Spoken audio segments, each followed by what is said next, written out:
2016년 출제된 화재감식평가 산업기사 화재조사론 문제를 살펴보도록 하겠습니다. 자, 1번 다음 중 응상폭발에 해당하지 않는 것은, 자, 우리가 폭발을 분류할 때 기상폭발과 응상폭발로 이제 주로 분류를 합니다. 응상폭발이라고 하는 것은 수증기라든가 증기, 그 다음에 전선, 또 고체상과 액체상과의 상전이에 의한 그런 경우도 폭발, 이런 것들이 이제 응상폭발에 해당을 하죠. 자, 1번에 나와 있는 분해폭발은 기상폭발에 해당을 합니다. 2번 연소속도에 대한 설명으로 틀린 것은, 자, 연소속도는 온도 압력이 높을수록 빨라진다, 맞는 이야기고요. 건물 밀집 지역에서 연소속도는 목조가 내화조보다 빠르다, 이것도 맞는 설명이 되겠습니다. 연소속도는 일반적으로 대상물의 형태, 기상상태, 화재 규모, 경과 시간 등에 따라서 달라집니다. 자, 4번 연소속도는 화재로 인해 연소 생성물 중 이산화탄소와 질소 등의 농도가 높아지게 되면 오히려 감소를 하게 돼 있죠. 따라서 2번은 4번이 답이 되겠습니다. 3번 발화계수 판정 시 통전 입증에 대한 방법 중 거리가 먼 것은, 현장 조사는 부하 측에서 전원 측으로 순차적으로 확인을 합니다. 분전반의 차단기 상태를 반드시 확인해야 되겠고요. 3번 전열기를 비롯한 각종 전기기구의 전원 측 상태를 확인하는 것이 아니라 부하 측을 확인을 하는 것이 필요하겠죠. 4번 플러그 및 콘센트 등 접속기구와 배선 상태를 확인할 필요가 있습니다. 따라서 3번의 답은 3번이 되겠습니다. 4번 인화성 액체의 연소점, 인화점, 발화점의 온도 순서로 옳은 것은 어떤 거냐라고 하는 건데요. 일반적으로 발화점이 가장 높게 되겠고, 그 다음에 인화점이 가장 낮은 그런 형태가 됩니다. 따라서 연소점은 그 사이가 되겠죠. 1번에 나와 있는 발화점, 연소점, 인화점의 순서가 가장 맞는 그러한 순서가 되어지게 되겠습니다. 자, 화재 조사의 종류 및 조사의 범위에서 화재 원인 조사가 아닌 거, 그러면 화재 조사가 아닌 경우는 이제 피해 조사에 대한 부분이죠. 따라서 3번에 나와 있는 제3 피해 조사는 화재 피해 조사에 해당을 하기 때문에 3번이 답이 되겠습니다. 자, 6번 소방기본법상 화재 조사를 위하여 소방서에서 갖추어야 할 장비가 아닌 것은, 자, 대부분 다 우리가 소방법상에 나와 있는 갖춰야 될 장비이긴 한데요. 소방서라고 하는 곳에서 갖춰야 될 그런 장비가 아닌 것을 찾아라라고 하는 이야기이기 때문에 소방서에서는 안전장비나 조명장비, 기록용 기기는 갖춰야 되는 그런 부분이고요. 감식 및 감정기기라고 하는 것은 소방본부에서 갖춰야 되는 그런 기기이기 때문에 2번이 답이 되어지겠습니다. 자, 구액실 화재 현상에서 단일 환기구가 있는 구액실 내부로의 공기 흐름에 관한 설명으로 옳은 것. 이때 A는 개구부의 면적이고 H는 개구부 높이다. 자, 공기의 흐름은 우리가 2번에 나와 있는 A, H의 2분의 1승, 그래서 A의 루트 H에 비례한다라고 하는 그런 관계를 갖고 있죠. 따라서 2번 표현이 가장 맞는 표현이 됩니다. 단일 환기구에서 공기의 흐름은 면적과 높이의 루트 값에 비례한다라고 하는 기준을 갖고 있습니다. 8번 플래시오버에 영향을 미치는 요인이 아닌 거. 자, 일반적으로 플래시오버는 내장재가 어떤 거냐, 또 화원의 크기, 그 다음에 개구부의 어떤 형태나 개구율, 이런 것이 가장 영향을 주는 그런 요소 중에 하나죠. 1번에 나와 있는 열원의 종류, 이거는 크게 상관관계가 없습니다. 따라서 1번 열원의 종류가 이제 답이 되겠습니다. 9번 목재의 수열에 의한 상태 및 형상 변화에 대한 설명 중에 틀린 거. 자, 1번 100도씨 미만의 경우 틈새에 들어있는 수분이 서서히 증발하면서 건조를 하게 되죠. 160도 정도가 되면 이때부터 분해가스가 갈색으로 되어지면서 휘발성의 에스테르가 나오기 시작합니다. 260도에서는 분해가 급격하게 진행되고요. 다량의 가스가 발생을 합니다. 4번 300에서 350도에서 다른 화원 없이도 타기 시작한다. 온도가 좀 잘못되어 있죠. 400에서 한 450도 정도의 온도에서 목재는 발화 온도를 갖습니다. 따라서 4번이 답이 되어지겠습니다. 10번 연기가 유동하는 부력에 대한 설명으로 옳은 거. 화재에 의한 온도는 연기 밀도를 감소시켜서 부력이 발생을 한다. 맞는 이야기가 되겠고요. 온도가 높아지게 되면 기체들이 위쪽으로 떠오르게 되어 있죠. 자, 화염으로부터 연기가 이동할 때 온도는 높아지는 것이 아니라 멀어지기 때문에 떨어지게 되어 있죠. 낮아집니다. 부액된 부분에서 부력은 천장에 닿자마자 사라진다. 닿자마자 사라지는 것이 아니라 서서히 감소하긴 하지만 완전하게 사라지진 않죠. 4번 부력의 효과는 화염으로부터 거리가 증가할수록 증가하는 것이 아니라 감소를 합니다. 따라서 1번에 나와 있는 설명은 맞는 설명이 되기 때문에 1번이 답이 되겠습니다. 11번 연소 범위에 영향을 미치는 요소에 대한 설명으로 틀린 거. 온도가 높아질수록 연소 범위는 넓어집니다. 압력이 높아지면 하한값은 크게 변하지 않지만 상한값이 확대되기 때문에 위험해지죠. 네, 맞는 표현이고요. 1번, 2번에서처럼 고온 고압의 경우 연소 범위는 넓어집니다. 맞는 표현입니다. 4번 혼합기를 이루는 공기의 산소가 높을수록 연소 범위는 좁아지는 것이 아니라 넓어집니다. 따라서 11번에 4번이 잘못된 그러한 내용이고요. 답이 되겠습니다. 12번 계산 문제가 나왔는데요. 수소가 10%, 메탄 50%, 에탄 40%의 부피비로 혼합된 혼합기체가 있다. 이 혼합기체에 폭발 하한계를 구해라 라고 하는 문제입니다. 각 가스들의 그 폭발 범위가 이제 주어져 있기 때문에 이 경우에 있어서는 르샤틀리의 법칙을 우리가 적용을 하게 되면 계산을 해낼 수가 있죠.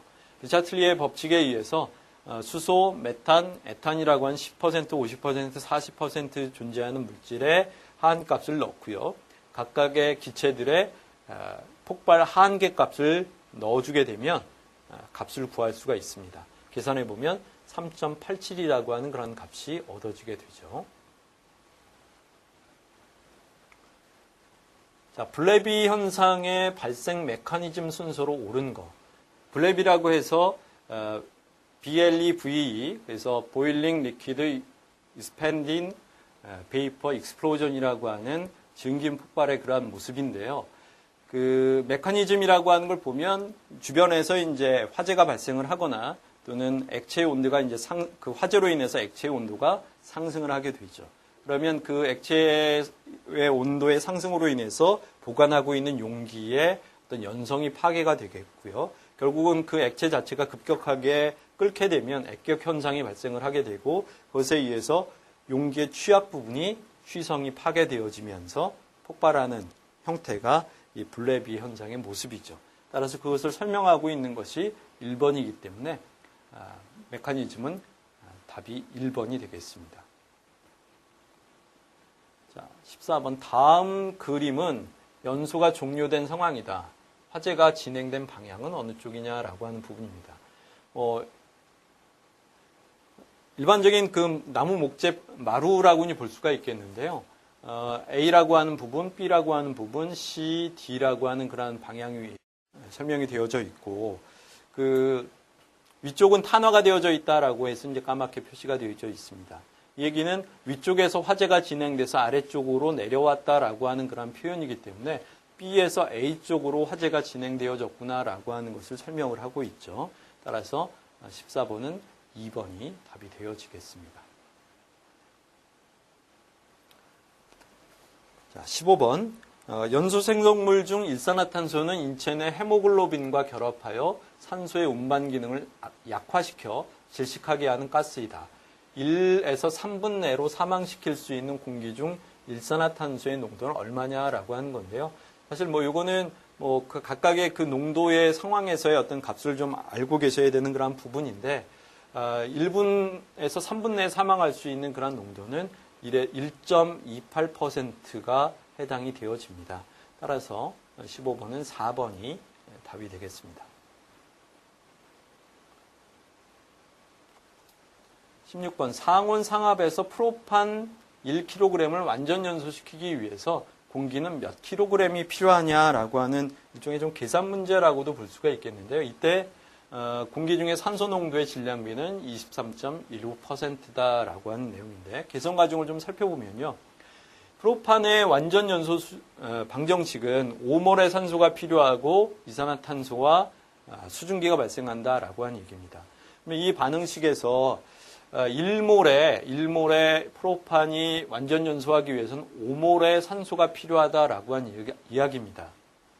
다시 말해서 프로판 1몰은 44g이기 때문에 44g이 완전 연소하기 위해서는 산소 5몰, 산소는 32g이기 때문에 160g이 필요합니다. 근데 문제에서는 1kg이라고 했기 때문에 44g에 대해서 160g이 필요한데 1kg에 대해서는 몇 kg의 산소가 필요하냐라고 하는 계산을 해보면 3.636kg의 산소가 필요합니다. 근데 문제에서는 공기가 얼마만큼 필요하냐라고 했기 때문에 공기에 대한 이 산소량을 공기의 양으로 바꿔줘야 합니다. 근데 문제에서는 공기 중에 산소의 농도가 23.15%다라고 했기 때문에 이 퍼센트로 이 양을 나눠주게 되면 필요한 공기의 양이 나오게 되죠. 그래서 3.636 나누기 0.2315로 계산을 해보면 15.7kg이 나오게 됩니다. 따라서 3번이 답이 되겠습니다. 17번 자연발화의 발생 조건에 대한 설명으로 틀린 것은 고온 건조한 환경에서 자연발화를 촉진한다. 고온 건조한 그러한 상황에서는 우리가 이제 그 자연발화라고 하는 것이 좀 일어나기가 어려운 그런 상황이고요. 습기가 높은 그런 상황에서 자연발화라고 하는 것은 쉽게 일어날 수가 있습니다. 그래서 1번이 좀 틀려 있는 내용이라고 보시면 되겠고요. 2번 적층 상태로 쌓아두면 자연발화가 촉진되어진다. 누적이 되어지면 열의 축적이 되어지기 때문에 그것으로 인해서 자연발화가 이루어질 수가 있겠고요. 열 전도율이 좋지 않은 물질, 이 물질은 열을 계속 본인이 가지고 있을 수 있다라고 하는 얘기이기 때문에 자연발화를 촉진시킨다라고 하는 거고요. 발열량이 큰 물질은 자연발화를 촉진시킨다라고 하는 그런 부분입니다. 열을 많이 낼 수 있는 그런 물질이기 때문에 자연발화가 진행될 수가 있겠죠. 그래서 습도가 높은 곳은 자연발화가 쉽게 일어나고 고온 건조한 상황에서는 자연발화가 일어나기가 좀 어려운 편이죠. 18번 구액실 화재의 화재 성장에 대한 설명으로 틀린 거. 1번 플래시오버가 발생하기 위해서는 노출된 가연물이 복사 발화를 일으킬 수 있을 정도로 충분히 높은 온도의 고온 가스층이 형성되어야 된다. 맞는 설명이고요. 2번 구액실의 천장 높이나 부피는 플래시오버 발생에 영향을 미치지 않는다가 아니라 천장 높이가 대표적인 그 플래시오버의 영향인자로 작용을 하고요. 구액실의 크기도 영향을 주죠. 따라서 2번이 잘못된 설명이고 3번 구액실에서 동일한 크기의 화재가 발생한 경우 화재 플럼의 위치는 고온층의 절대 온도에 영향을 미치게 됩니다. 4번 연소 중인 가연물이 벽에서 떨어진 경우 사방에서 공기가 화재 플럼으로 자유롭게 유입될 수 있는 그런 부분이 해당이 되어지죠. 따라서 18번의 답은 2번이 되겠습니다. 19번 가스버너에서 일어난 역화, 백파이어의 원인이 아닌 거. 자, 첫 번째는 버너가 과열되어졌을 때 역화의 모습이 나타날 수가 있겠고요. 혼합빛의 양이 너무 적으면 거꾸로 들어올 수가 있겠죠. 3번 부식 등으로 노즐의 구멍이 커졌을 때에도 마찬가지 나타날 수가 있겠고 4번 가스의 공급 속도가 연소 속도보다 클 때 가스가 과도하게 공급이 되어진다라고 하면 오히려 불꽃 자체가 뜨는 그 리프팅 현상이 일어날 수가 있습니다. 그래서 역화에 대한 설명이 아니기 때문에 19번은 4번이 정답이고요. 이렇게 그 가스의 공급 속도가 연소 속도보다 클 때 나타나는 현상은 리프팅 현상이라고 볼 수가 있습니다. 20번, 유류에 의해서 만들어지는 패턴이 아닌 거. 자, 유류에 의해서 나타나는, 바닥에 나타날 수 있는 현상은 포 패턴과 스플래시 패턴, 도넛 패턴, 이런 것들이 대표적인 형상이죠. 자, 버터플레이 패턴이라고 하는 것은 유류에 의해서 만들어지는 그런 내용도 아니고요. 해당하지 않는 내용이기 때문에 20번의 정답은 4번이 되겠습니다. 2016년 출제된 화재감식평가 산업기사 화재조사론 문제를 살펴보도록 하겠습니다. 자, 1번, 다음 중 응상폭발에 해당하지 않는 것은, 자, 우리가 폭발을 분류할 때 기상폭발과 응상폭발로 이제 주로 분류를 합니다. 응상폭발이라고 하는 것은 수증기라든가 증기, 그 다음에 전선, 또 고체상과 액체상과의 상전이에 의한 그런 경우도 폭발, 이런 것들이 이제 응상폭발에 해당을 하죠. 자, 1번에 나와 있는 분해 폭발은 기상폭발에 해당을 합니다. 2번, 연소속도에 대한 설명으로 틀린 것은, 자, 연소속도는 온도 압력이 높을수록 빨라진다. 맞는 이야기고요. 건물 밀집 지역에서 연소속도는 목조가 내화조보다 빠르다. 이것도 맞는 설명이 되겠습니다. 연소속도는 일반적으로 대상물의 형태, 기상상태, 화재 규모, 경과시간 등에 따라서 달라집니다. 자, 4번, 연소속도는 화재로 인해 연소 생성물 중 이산화탄소와 질소 등의 농도가 높아지게 되면 오히려 감소를 하게 되어 있죠. 따라서 2번은 4번이 답이 되겠습니다. 3번, 발화계수 판정 시 통전 입증에 대한 방법 중 거리가 먼 것은, 현장 조사는 부하 측에서 전원 측으로 순차적으로 확인을 합니다. 분전반의 차단기 상태를 반드시 확인해야 되겠고요. 3번, 전열기를 비롯한 각종 전기기구의 전원 측 상태를 확인하는 것이 아니라 부하 측을 확인을 하는 것이 필요하겠죠. 4번, 플러그 및 콘센트 등 접속기구와 배선 상태를 확인할 필요가 있습니다. 따라서 3번의 답은 3번이 되겠습니다. 4번, 인화성 액체의 연소점, 인화점, 발화점의 온도 순서로 옳은 것은 어떤 거냐라고 하는 건데요. 일반적으로 발화점이 가장 높게 되겠고, 그 다음에 인화점이 가장 낮은 그런 형태가 됩니다. 따라서 연소점은 그 사이가 되겠죠. 1번에 나와 있는 발화점, 연소점, 인화점의 순서가 가장 맞는 그러한 순서가 되어지게 되겠습니다. 자, 화재 조사의 종류 및 조사의 범위에서 화재 원인 조사가 아닌 거, 그러면 화재 조사가 아닌 경우는 이제 피해 조사에 대한 부분이죠. 따라서 3번에 나와 있는 제3 피해 조사는 화재 피해 조사에 해당을 하기 때문에 3번이 답이 되겠습니다. 자, 6번, 소방 기본법상 화재 조사를 위하여 소방서에서 갖추어야 할 장비가 아닌 것은, 자, 대부분 다 우리가 소방법상에 나와 있는 갖춰야 될 장비이긴 한데요. 소방서라고 하는 곳에서 갖춰야 될 그런 장비가 아닌 것을 찾아라라고 하는 이야기이기 때문에 소방서에서는 안전장비나 조명장비, 기록용 기기는 갖춰야 되는 그런 부분이고요. 감식 및 감정기기라고 하는 것은 소방본부에서 갖춰야 되는 그런 기기이기 때문에 2번이 답이 되어지겠습니다.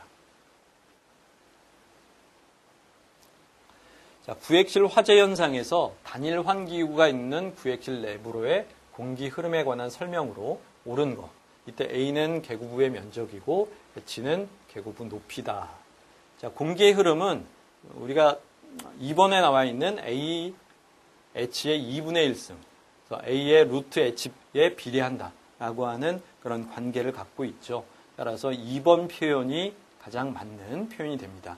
단일 환기구에서 공기의 흐름은 면적과 높이의 루트 값에 비례한다 라고 하는 기준을 갖고 있습니다. 8번, 플래시오버에 영향을 미치는 요인이 아닌 거.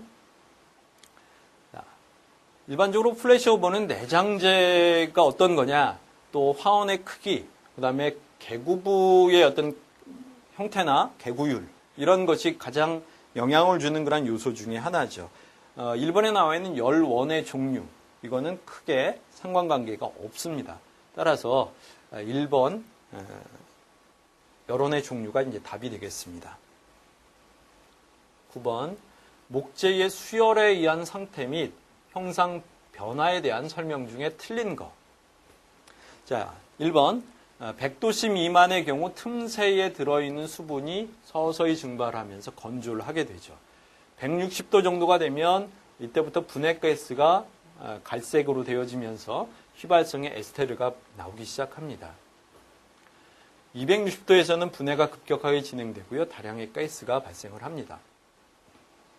4번 300에서 350도에서 다른 화원 없이도 타기 시작한다.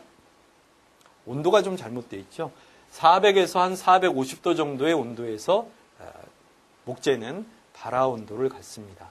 따라서 4번이 답이 되어지겠습니다. 10번 연기가 유동하는 부력에 대한 설명으로 옳은 거. 화재에 의한 온도는 연기 밀도를 감소시켜서 부력이 발생을 한다. 맞는 이야기가 되겠고요. 온도가 높아지게 되면 기체들이 위쪽으로 떠오르게 되어 있죠. 자, 화염으로부터 연기가 이동할 때 온도는 높아지는 것이 아니라 멀어지기 때문에 떨어지게 되어 있죠. 낮아집니다. 구획된 부분에서 부력은 천장에 닿자마자 사라진다. 닿자마자 사라지는 것이 아니라 서서히 감소하긴 하지만 완전하게 사라지지는 않죠. 4번 부력의 효과는 화염으로부터 거리가 증가할수록 증가하는 것이 아니라 감소를 합니다. 따라서 1번에 나와 있는 설명은 맞는 설명이 되기 때문에 1번이 답이 되겠습니다. 11번 연소 범위에 영향을 미치는 요소에 대한 설명으로 틀린 거. 온도가 높아질수록 연소 범위는 넓어집니다. 압력이 높아지면 하한값은 크게 변하지 않지만 상한값이 확대되기 때문에 위험해지죠. 맞는 표현이고요. 1번, 2번에서처럼 고온 고압의 경우 연소 범위는 넓어집니다. 맞는 표현입니다. 4번 혼합기를 이루는 공기의 산소가 높을수록 연소 범위는 좁아지는 것이 아니라 넓어집니다. 따라서 11번에 4번이 잘못된 그런 내용이고요. 답이 되겠습니다. 12번 계산 문제가 나왔는데요. 수소가 10%, 메탄 50%, 에탄 40%의 부피비로 혼합된 혼합기체가 있다. 이 혼합기체에 폭발 하한계를 구해라 라고 하는 문제입니다. 각 가스들의 그 폭발 범위가 이제 주어져 있기 때문에 이 경우에 있어서는 르차틀리의 법칙을 우리가 적용을 하게 되면 계산을 해낼 수가 있죠. 르차틀리의 법칙에 의해서 수소, 메탄, 에탄이라고 한 10%, 50%, 40% 존재하는 물질의 하한값을 넣고요.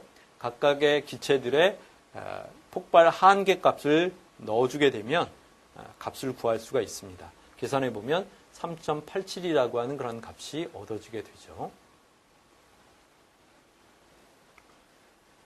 자, 블레비 현상의 발생 메커니즘 순서로 옳은 거. 블레비라고 해서 BLEVE, 그래서 Boiling Liquid Expanding Vapor Explosion이라고 하는 증긴 폭발의 그러한 모습인데요. 그 메커니즘이라고 하는 걸 보면 주변에서 이제 화재가 발생을 하거나 또는 액체의 온도가 이제 그 화재로 인해서 액체의 온도가 상승을 하게 되죠. 그러면 그 액체의 온도의 상승으로 인해서 보관하고 있는 용기에 어떤 연성이 파괴가 되겠고요. 결국은 그 액체 자체가 급격하게 끓게 되면 액격 현상이 발생을 하게 되고 그것에 의해서 용기의 취약 부분이 취성이 파괴되어지면서 폭발하는 형태가 이 블레비 현상의 모습이죠.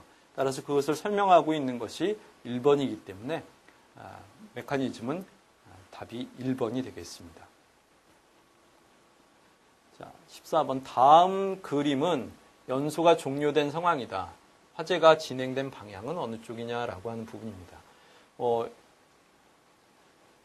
일반적인 그 나무 목재 마루라고는 볼 수가 있겠는데요.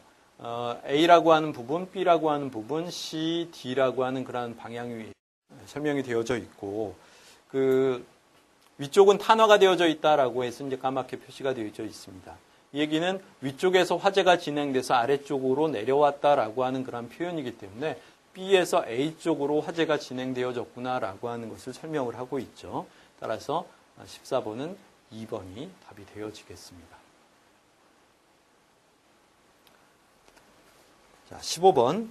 연소 생성물 중 일산화탄소는 인체 내 헤모글로빈과 결합하여 산소의 운반 기능을 약화시켜 질식하게 하는 가스이다. 1에서 3분 내로 사망시킬 수 있는 공기 중 일산화탄소의 농도는 얼마냐라고 하는 건데요. 사실 요거는 그 각각의 그 농도의 상황에서의 어떤 값을 좀 알고 계셔야 되는 그런 부분인데, 1분에서 3분 내에 사망할 수 있는 그런 농도는 1.28%가 해당이 되어집니다. 따라서 15번은 4번이 답이 되겠습니다. 16번. 상온 상압에서 프로판 1kg을 완전 연소시키기 위해서 공기는 몇 kg이 필요하냐라고 하는 일종의 좀 계산 문제라고도 볼 수가 있겠는데요. 이때 공기 중에 산소 농도의 질량비는 23.15%다라고 하는 내용인데, 계산 과정을 좀 살펴보면요. 프로판의 완전 연소 방정식은 5몰의 산소가 필요하고 이산화탄소와 수증기가 발생한다라고 하는 얘기입니다. 이 반응식에서 1몰의 프로판이 완전 연소하기 위해서는 5몰의 산소가 필요하다라고 하는 이야기입니다. 다시 말해서 프로판 1몰은 44g이기 때문에 44g이 완전 연소하기 위해서는 산소 5몰, 산소는 32g이기 때문에 160g이 필요합니다. 근데 문제에서는 1kg이라고 했기 때문에 44g에 대해서 160g이 필요한데 1kg에 대해서는 몇 kg의 산소가 필요하냐라고 하는 계산을 해보면 3.636kg의 산소가 필요합니다. 근데 문제에서는 공기가 얼마만큼 필요하냐라고 했기 때문에 공기에 대한 이 산소량을 공기의 양으로 바꿔줘야 합니다.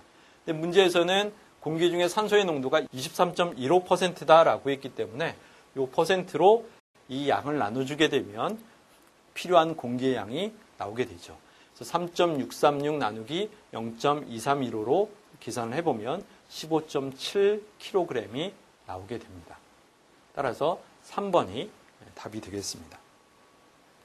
17번. 자연발화의 발생 조건에 대한 설명으로 틀린 것은, 고온 건조한 환경에서 자연발화를 촉진한다. 고온 건조한 그러한 상황에서는 우리가 이제 그 자연발화라고 하는 것이 좀 일어나기가 어려운 그런 상황이고요. 습기가 높은 그런 상황에서 자연발화라고 하는 것은 쉽게 일어날 수가 있습니다. 그래서 1번이 좀 틀려 있는 내용이라고 보시면 되겠고요. 2번, 적층 상태로 쌓아두면 자연발화가 촉진되어진다. 누적이 되어지면 열의 축적이 되어지기 때문에 그것으로 인해서 자연발화가 이루어질 수가 있겠고요. 열 전도율이 좋지 않은 물질, 이 물질은 열을 계속 본인이 가지고 있을 수 있다라고 하는 얘기이기 때문에 자연발화를 촉진시킨다라고 하는 거고요. 발열량이 큰 물질은 자연발화를 촉진시킨다라고 하는 그러한 부분입니다. 열을 많이 낼 수 있는 그러한 물질이기 때문에 자연발화가 진행될 수가 있겠죠.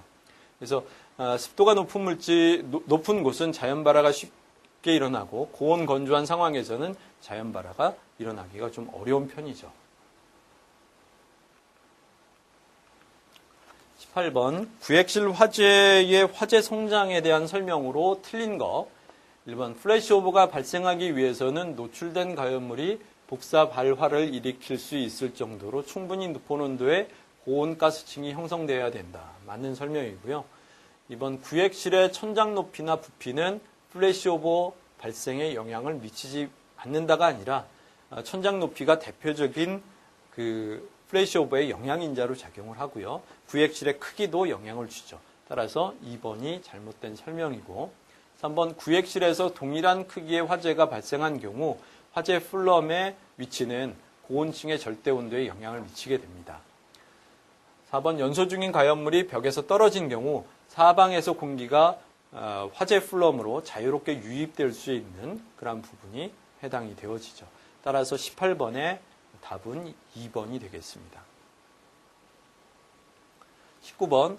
가스버너에서 일어난 역화, 백파이어의 원인이 아닌 거.